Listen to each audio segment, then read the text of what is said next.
This is Courtney's 2016 Cooper S. In this video, we're getting started with its mini makeover by installing dynamic side repeaters, genuine John Cooper Works Pro side scuttle trims, a genuine black grille surround, wrapping the centre grille strip, and last but not least, fitting an ITG air filter to give it a more aggressive sound. The factory side repeaters prise off, starting with the top. Then, the bulb holders have to be removed. The new dynamic indicators plug into the bulb holder, and the bulb holder plugs back into the car.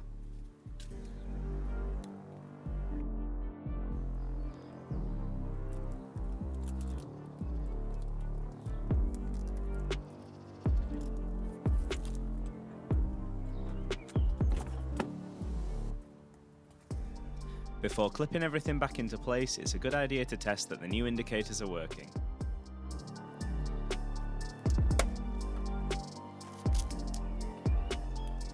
Next, the John Cooper Works Pro scuttle trims pop into place.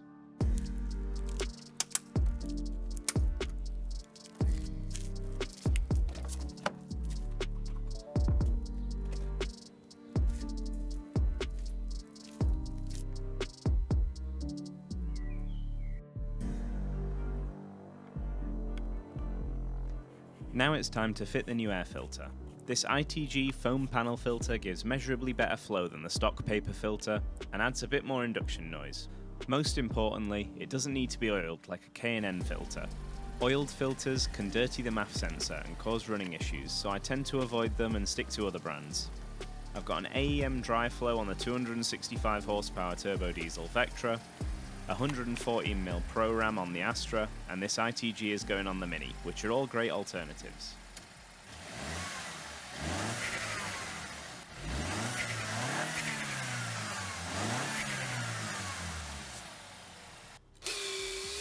Changing the filter on the Mini is pretty easy. Pop off the rubber holding the wiring loom to the side of the airbox, undo a few screws which are held captive in the lid of the airbox, and that's all there is to it.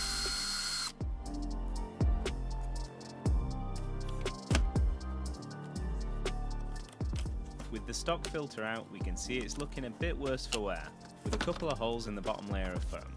This might be why our particular example already had louder turbo flutter than my mate's JCW. Yeah, I'm not sure why that's got a chunk missing, maybe that's why it's so loud. The airbox was also pretty dirty, so we took the opportunity to give it a hoover and a wipe down before sticking the new panel filter in.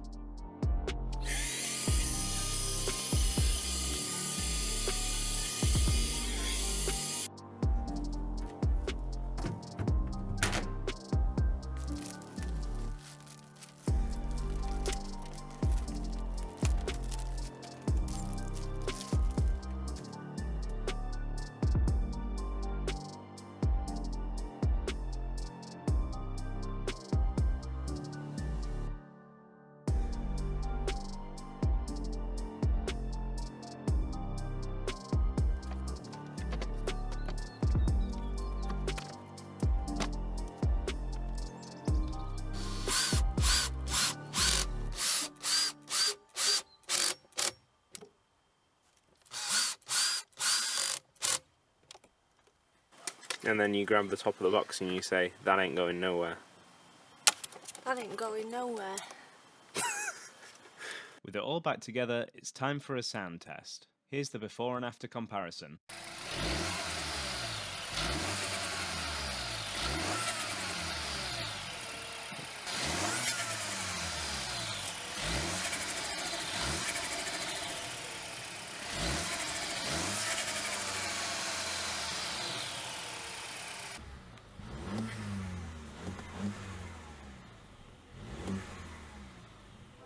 The filter comes with a sticker stating that it's washable and reusable to stop any pesky dealership techs from binning it in the future. This spot on the intake pipe is the perfect size and hard to miss, so Courtney cleaned it up and then slapped the sticker on.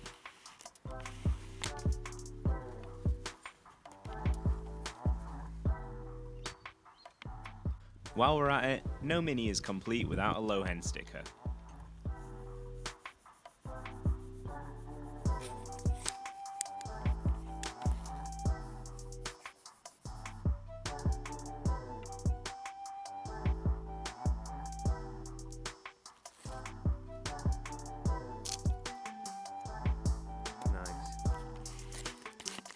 The final job for this video is changing the grille surround and wrapping the chrome strip that goes through the middle. This requires the bumper to come off if you don't want to risk breaking half the clips, which is very likely if you just try to rag the trim off the front of the bumper, so this can be quite a tedious process. The front arch trim has to be unclipped as it hides a screw that holds the bumper on. The two clips at the very bottom have to be pushed out from the back, and because the plastic is super soft, they really want to snap as you do this, so be really careful.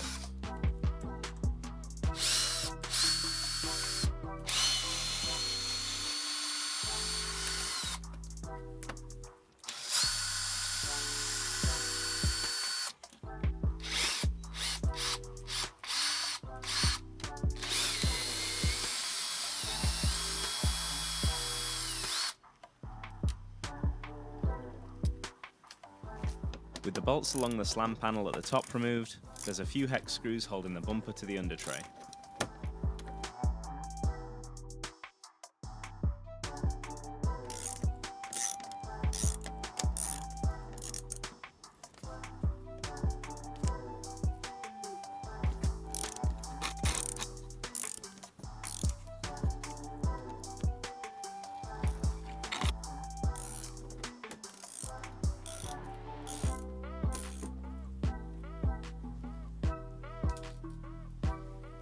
The last screws are found in the wheel arches. Then, the fog lights can be unplugged and the bumper should lift away.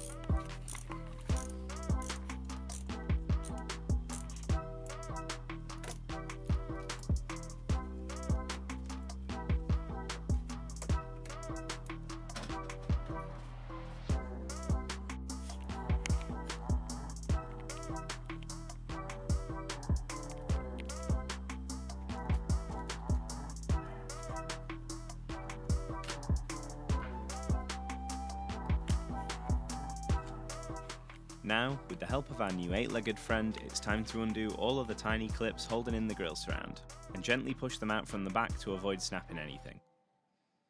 Out of everything so far, this definitely took the longest, but if you take your time, the trim will pop off eventually.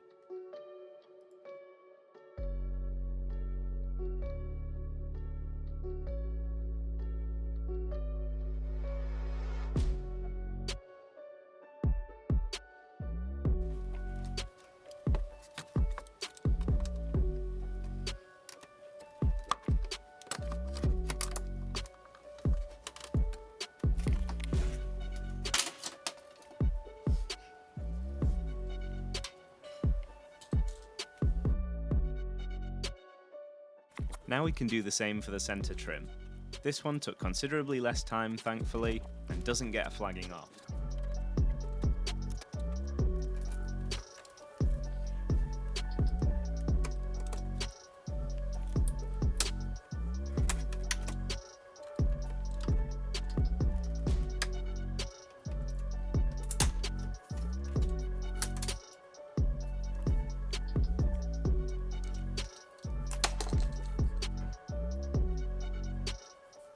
To prep the strip for wrapping, Courtney cleaned it with some soapy water, rinsed it and wiped it dry, to make sure there's nothing to stop the vinyl from sticking.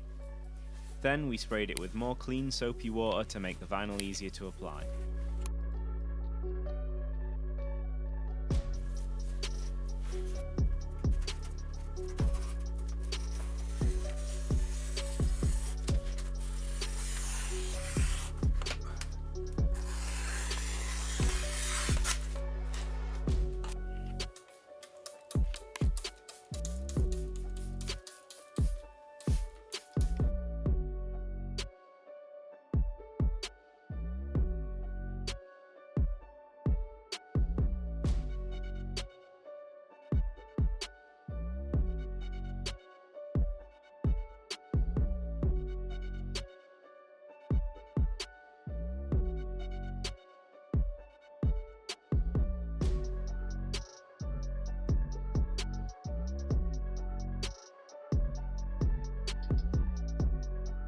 I slapped the wrap on roughly at first, then stretched it to remove any creases. This was slow going, but eventually with a little bit of help from the hairdryer to make the vinyl stretch easier, it was pretty much perfect. I was completely winging it, so definitely watch someone else's video for proper technique if you're going to attempt this yourself. It's looking spot on to say I've done it. I'm well impressed with myself. Next, I used the blade of some scissors to clean up the back of the trim, so the clips go back on easily, as I had left a lot of excess wrap.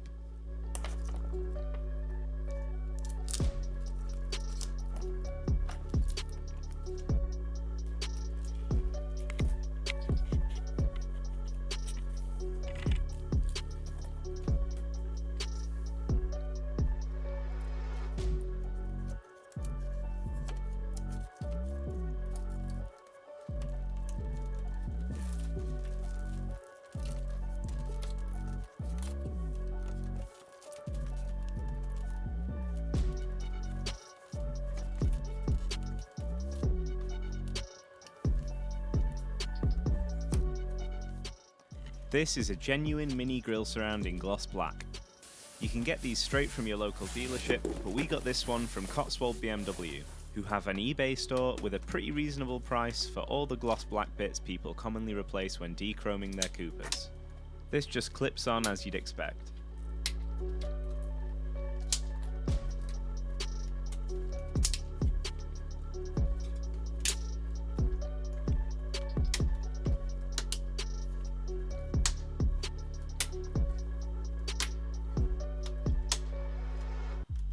Now the bumper can go back on. A lot of people seem to paint the diagonal bars that brace the crash bar to the slam panel in the colour of their car. Now would be a great time to do it while the bumper's already off. However, we had to have the car on the road again the next day, so there was no time to literally wait for paint to dry. But I'm not ruling it out for a future video whenever the bumper's next off. Courtney has big plans for her little Mini, including a Remus valved exhaust, forged metal intake pipe, and maybe even a bigger intercooler and sports cap to take the car to 300 horsepower eventually. The next video I do on this car will be new stock front brakes and wishbone bushes, but shortly after it'll be getting lowering springs, so you should consider subscribing to see all of that in the future.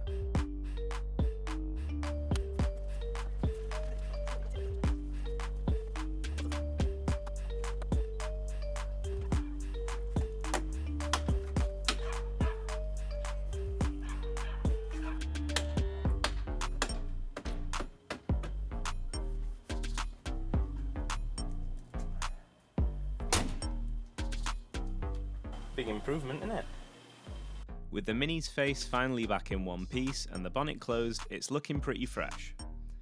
The black grille surround looks much more aggressive, and I personally can't wait to see it with the rest of the chrome replaced, hopefully not too far from now. If you liked the video, remember to leave a like or a comment to feed the algorithm. There's a bunch of videos of my Astra VXR on my channel, so check it out if you're looking for more DIY car content to watch. Thanks for watching.